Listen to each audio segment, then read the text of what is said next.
Este es el tercer capítulo de Perlas Sefaradíes, el podcast producido por el Centro Cultural Sefarad de Argentina y esefarad.com, realizado por María Esther La Chuchi Siwiner, quien escribe los textos, además de hacer los relatos con su hermosa voz. El capítulo de esta semana está dedicado al membrillo. Sí, hay símbolos muy fuertes en la comida sefaradí, como algunos dulces, platos elaborados por las madres, en aquellas cocinas que daban al curtillo, y algunos productos, como en este caso, el membrillo, que tiene una presencia que trasciende mucho más allá que la alimentación. Los invitamos a escuchar los 2 capítulos anteriores que encontrarán aquí mismo y, por supuesto, todos los capítulos que semana a semana vamos agregando a esta serie de Perlas Sefaradíes. Los dejo ahora con la protagonista, la Chuchi, y el podcast que nos refiere al membrillo. En la tarde de hoy vamos a tratar un tema que puede resultar un poco extraño, pero de todas maneras muy rico y muy dulce. Me voy a referir al membrillo, que es un fruto con sabor a historia y mito. En la novela ejemplar de Miguel de Cervantes, El licenciado Vidriera, el protagonista Tomás Rodaja enferma de gravedad y permanece postrado durante 6 meses.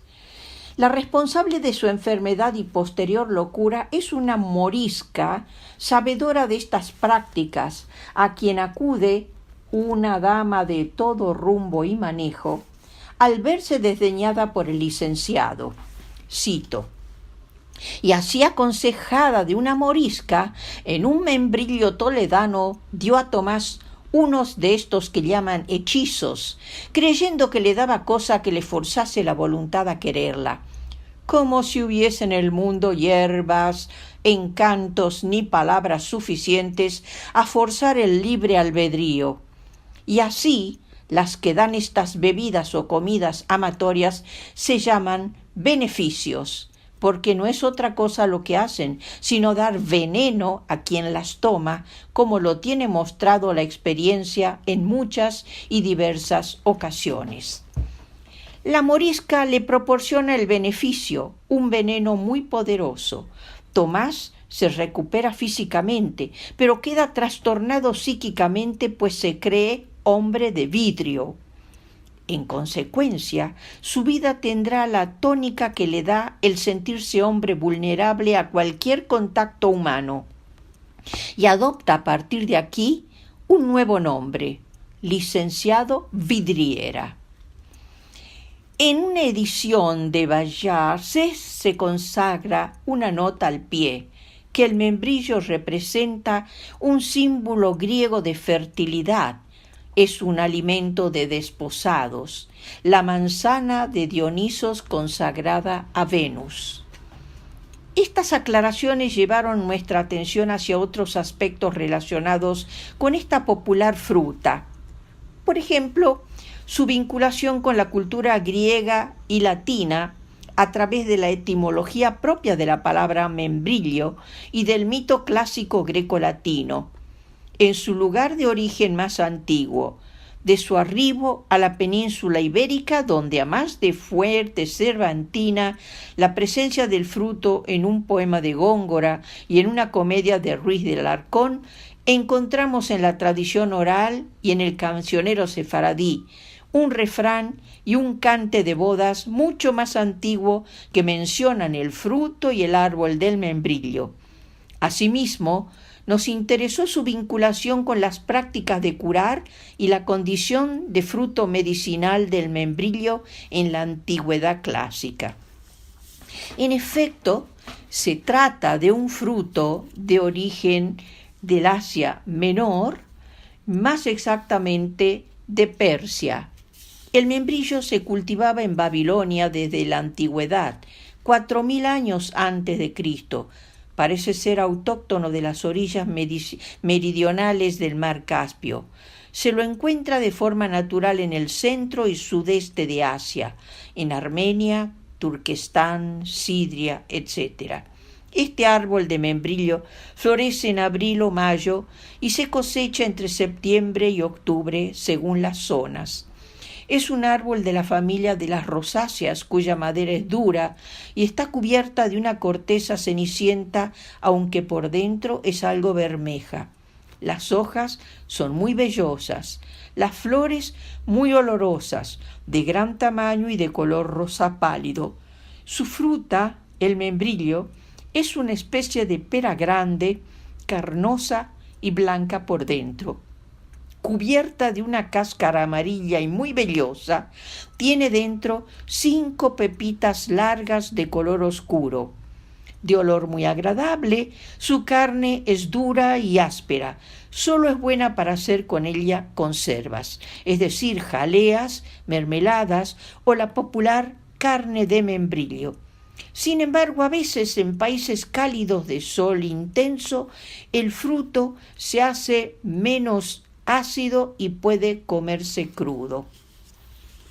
Se dice que fueron los griegos quienes sacaron este árbol de Persia y en homenaje a la ciudad cretense de Sidón le dieron el nombre de Sidonia al fruto del membrillo. En su viaje por el Mediterráneo pasó a Italia y allí los romanos la llamaron fruta de oro, pues era una fruta muy apreciada y la nombraban como manzana de Sidón. Llegó luego a España, tuvo gran aceptación y se hizo famoso el dulce o carne de membrillo. Desde allí surcó el océano para arribar a América, donde goza de gran aceptación, tanto en la Argentina como en Chile, en Cuba y en México. Actualmente se cultiva en toda Europa. No son muchas las variedades que se han obtenido y se conocen, pero existe el membrillo japonés, cuyo fruto no se utiliza y se cultiva en Japón por la belleza de sus flores blancas, rosadas o rojas, muy similares a las del manzano y al peral. Sus hojas también son más pequeñas. Hay algunos arbustos cuyas flores son rojizas y muy perfumadas. El membrillo denuncia la influencia de la lengua griega desde su etimología. Desciende del latín melimelum, especie de manzana muy dulce, tomado del griego melimelon, que se confunde con melomeli, dulce de membrillo. Ambos términos están compuestos de la palabra griega meli, miel, y melon, manzana. Se dio este nombre al membrillo por las conservas que con él se hacían, cociéndolo con miel, con lo que se obtenía una compota más dulce que el melimelum. La forma más primitiva del castellano o del bajo latín derivó de melimelum, que cambió en memirellu, y así siguió evolucionando en membrellu, membrellu, membrillo. Curiosamente, la palabra mermelada deriva del portugués marmelo y del francés marmelade. Ambas se referían a la confitura que se obtenía a partir del fruto del membrillo. Consultando en esta ocasión algunos diccionarios del latín español, vemos que malum significa manzana, procede del griego melon, y en tanto el diccionario griego traduce para melon manzana y en general fruta.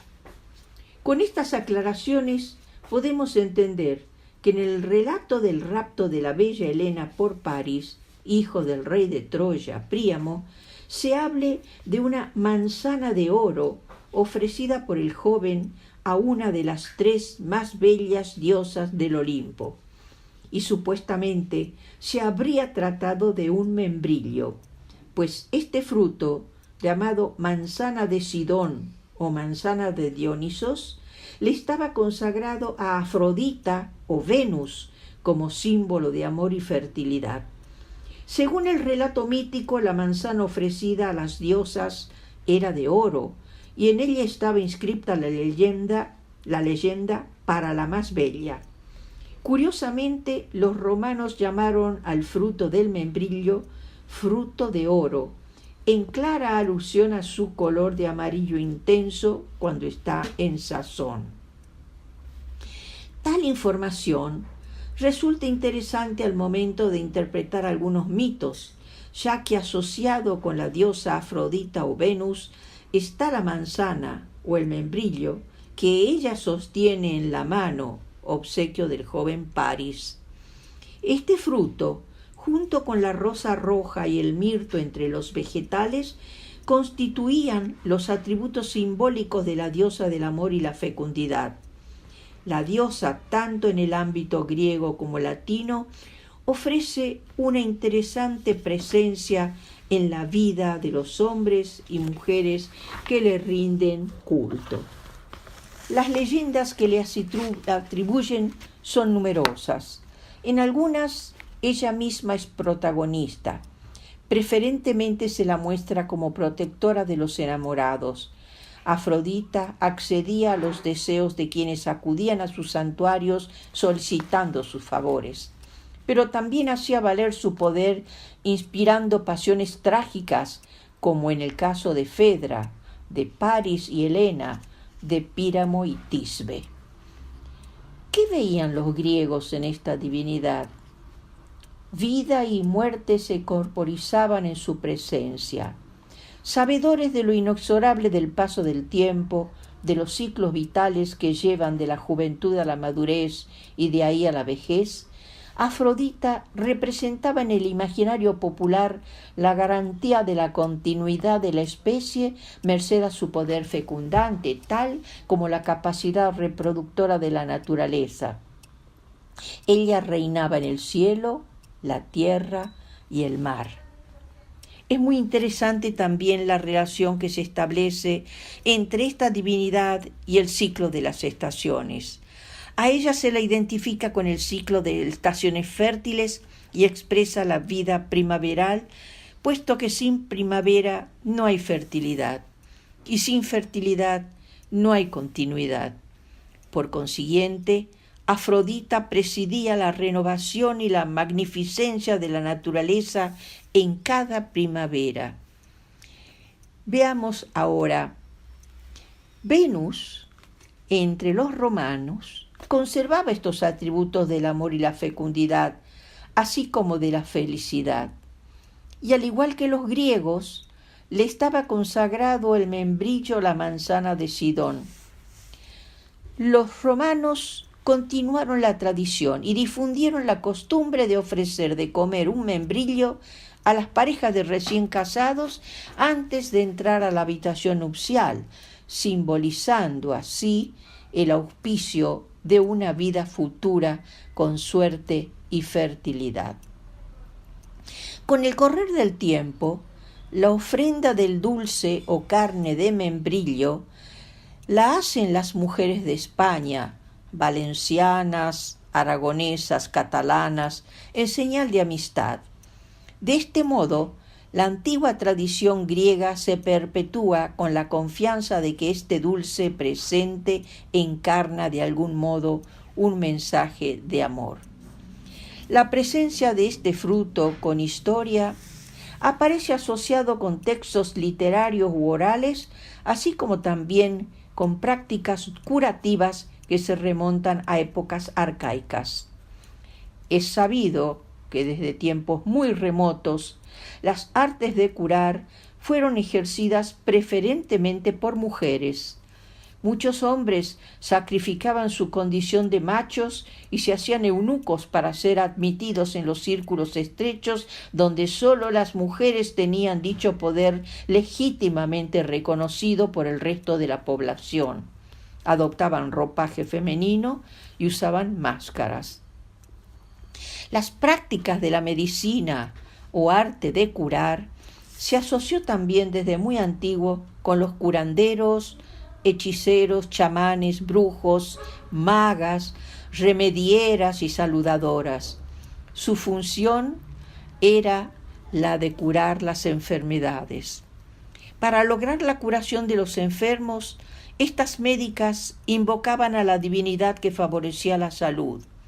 Acudían al disfraz, a las máscaras de animales durante reuniones celebradas para curar, y entonces invocaban a las diferentes personalidades divinas, cantaban canciones bajo su advocación, recitaban himnos, pronunciaban fórmulas mágicas mientras hacían abluciones a la imagen divina con el fin de que los enfermos recuperen la salud. No faltaba la música y la danza al son de instrumentos, y se apelaba a las esculturas y las máscaras para que la divinidad transfiriera a la médica su poder curativo. Se hacía especial uso de plantas medicinales. Los curanderos que conocían y descubrían los poderes medicinales de ciertas plantas eran honrados con cultos particulares en los santuarios. Pero también hay que destacar que para hacer presente de por vida esos descubrimientos y la forma de aplicar y usar estas plantas en bien de la humanidad, se les puso sus nombres. Y hasta la actualidad es fácil reconocer el sesgo de estos nombres en las plantas medicinales que se ofrecen en botánicas y herbonisterías, tales como Artemisa, Dafne, Helenium, Partenión y, por qué no, Sidonia, o sea, membrillo. En lo científico, los árabes ya mucho tiempo atrás reconocieron propiedades medicinales a esta especie vegetal. La abundante presencia de mucílago en el fruto del membrillo lo hace propicio para regular la función intestinal. Sus semillas se utilizan para fabricar gomina, además de ser útil para combatir quemaduras, grietas de la piel, sabañones y hemorroides. El fruto del membrillo se emplea en jarabe como tónico medicinal. También se receta en pacientes que padecen de afecciones estomacales o diarreas en forma de jalea o dulce. Las hojas son buenas para combatir la tos y para bajar la fiebre. Y en cuanto al empleo en cosmética, se le reconoce virtudes rejuvenecedoras al fruto en crudo, aplicado como mascarilla antiarrugas. Tanto las flores como el fruto del membrillo, por su penetrante aroma, se aplican a perfumar el interior de las habitaciones o de los muebles. Pasando ahora al contexto literario, la presencia del fruto no pierde su carga significante, ya que en los tres casos que vamos a mencionar, el membrillo se incorpora a un hecho o circunstancia que tiene relación con la figura mítica de Afrodita: amor, pasión, fertilidad. El texto cervantino, como hemos anticipado, trata de un reclamo amoroso no correspondido por el joven licenciado Tomás Rodaja. El hecho de proporcionarle un membrillo con veneno da lugar a más de una lectura posible. Si aludimos anteriormente a la carga simbólica que se concentra en ese fruto, la consagración que se hacía del mismo a la diosa del amor, podemos entender que al negarse el licenciado a los reclamos de la dama, se hace pasible a algún tipo de castigo, sobre todo considerando que dicha mujer es cual una sacerdotisa del amor, y quien desprecia a la diosa del amor sufre los rigores y la intemperancia de la divinidad. Por ejemplo, recordemos al joven Hipólito, que había dedicado su vida a la casta Artemisa, despertando así los celos de la diosa Afrodita, y como consecuencia muere trágicamente víctima de la pasión ilegítima despertada por la diosa en su madrastra, Fedra. También podemos entender que hay en Tomás una negación total a establecer relaciones que solo atiendan a una urgencia sexual. Tomás come el membrillo y supuestamente tendría que haber respondido con la voluntad de acceder a los reclamos amorosos de la dama. Pero eso no sucede.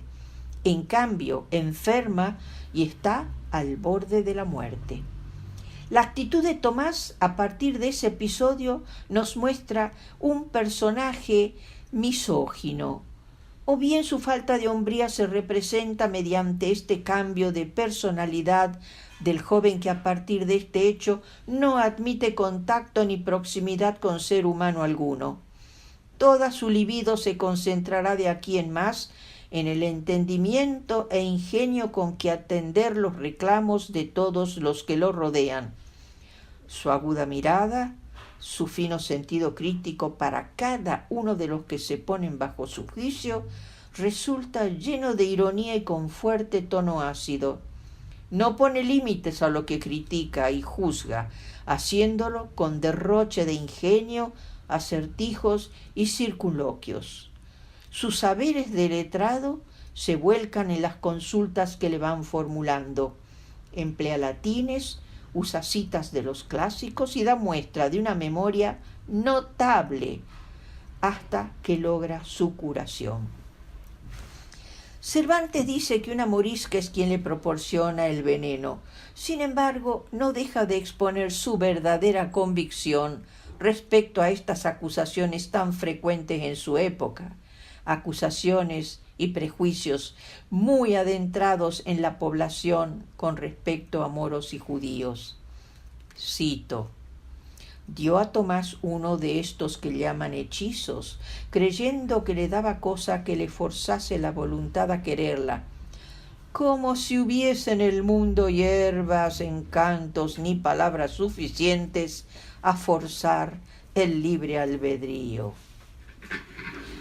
Curiosa manera la de Cervantes de referirse a hechiceros y hechizos.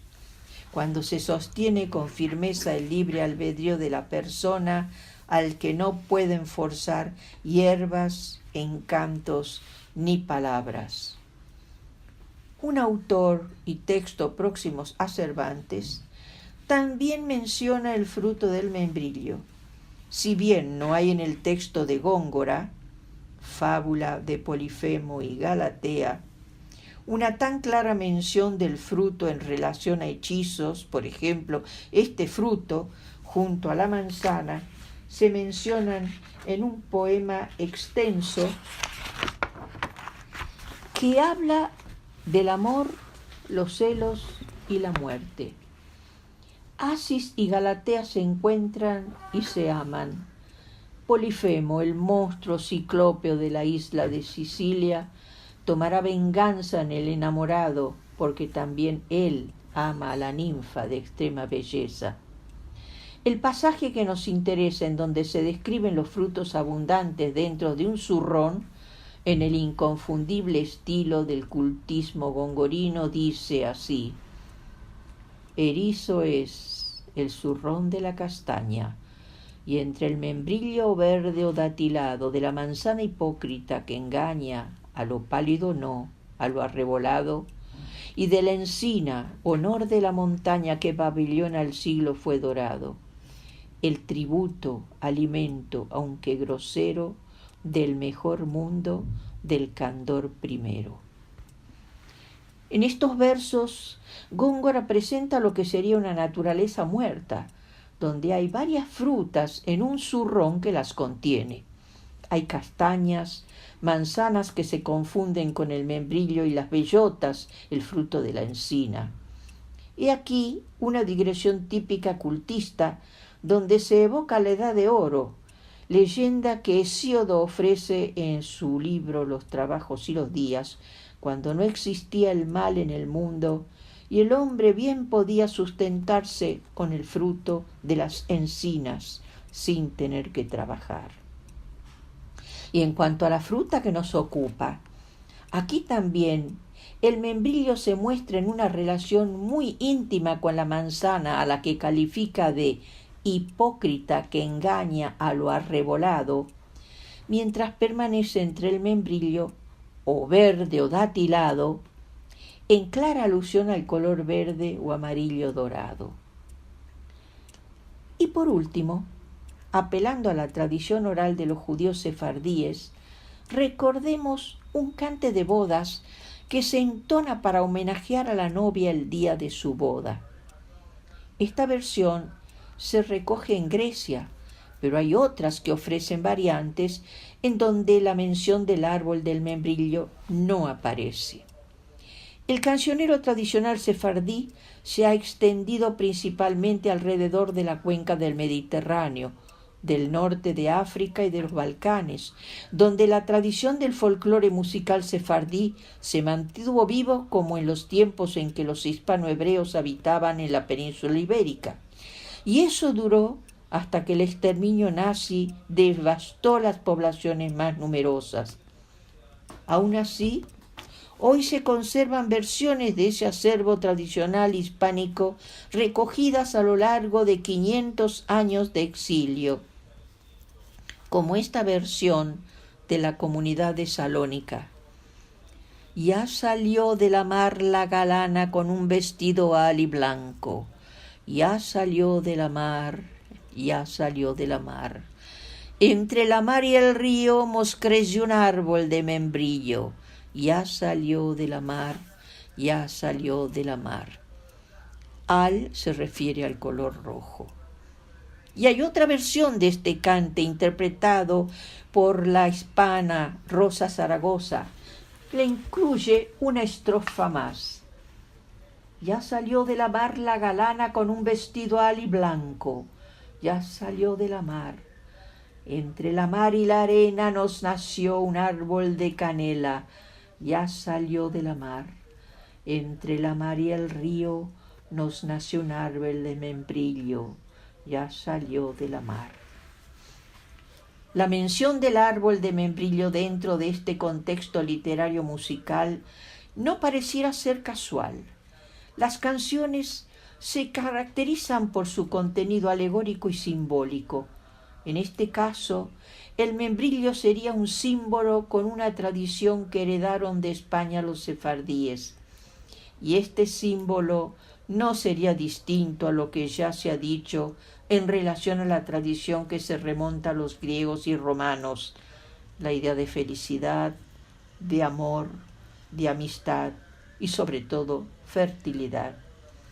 ¿Qué mejor augurio para una mujer que va a desposarse que desearle que sea fecunda, que tenga hijos y forme una gran familia? De modo que poéticamente expresado, no como mera anécdota, se alude a hechos fundamentales en la vida, presentes en el inconsciente colectivo de la comunidad ante un hecho como el matrimonio. Finalmente, hay un refrán en el habla vernacular de los judíos sefardíes donde se menciona el membrillo. Cagallones y membrillos son amarillos. Por supuesto que el término cagallones significa excremento o bodigo de las caballerías. Tiene un claro sentido coprológico este refrán. Aparece curiosamente en boca de un personaje de origen judío, cuyo nombre es Salomón, en una comedia de Ruiz de Alarcón titulada La manganilla de Mililla. De la lectura de estos versos podemos inferir cuál era el sentido al que apuntaba este refrán, que por cierto circulaba abreviado, haciendo más difícil aún su comprensión. Es un diálogo entre Salomón y Pimienta. Dice Salomón: cuando dio la compañía al sargento don Guillén, diciéndole que también tu valor la pretendía, dijo con mucho desprecio: pues aunque son amarillos, cagallones y membrillos, ¿no echará de ver el necio que hay diferencia en los dos? Le responde Pimienta: ¿eso dijo? Salomón: yo lo oí y en el alma lo sentí. Y le responde Pimienta: ¿qué tal sufro? Vive Dios si a pisar vuelvo el castillo, que he de decirle en su cara, aunque el vivir me costara, que Pimienta es el membrillo. De este diálogo se desprende que entre el excremento y un fruto codiciado como es el membrillo, solo hay de por medio algo que los aproxima: el color. pero solo los necios se dejan confundir por la similitud cromática del objeto y no saben distinguir lo inmundo de lo apreciable.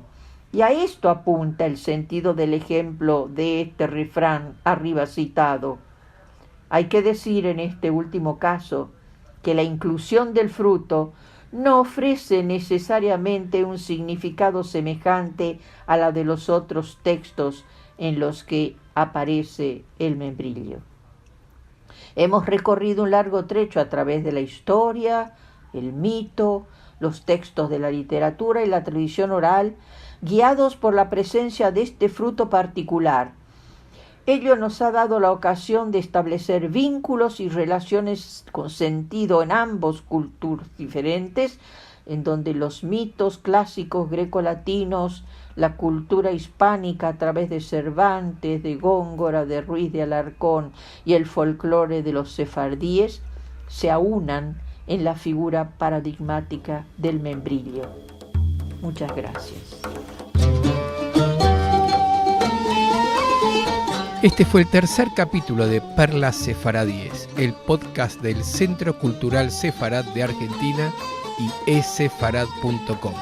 Mi nombre es Marcelo Benveniste y los esperamos en nuestro próximo podcast, en el que escucharemos la primera parte de dichos, frases y expresiones, en el que la Chuchi nos va a introducir en este fascinante mundo que enriquece la tradición sefaradí.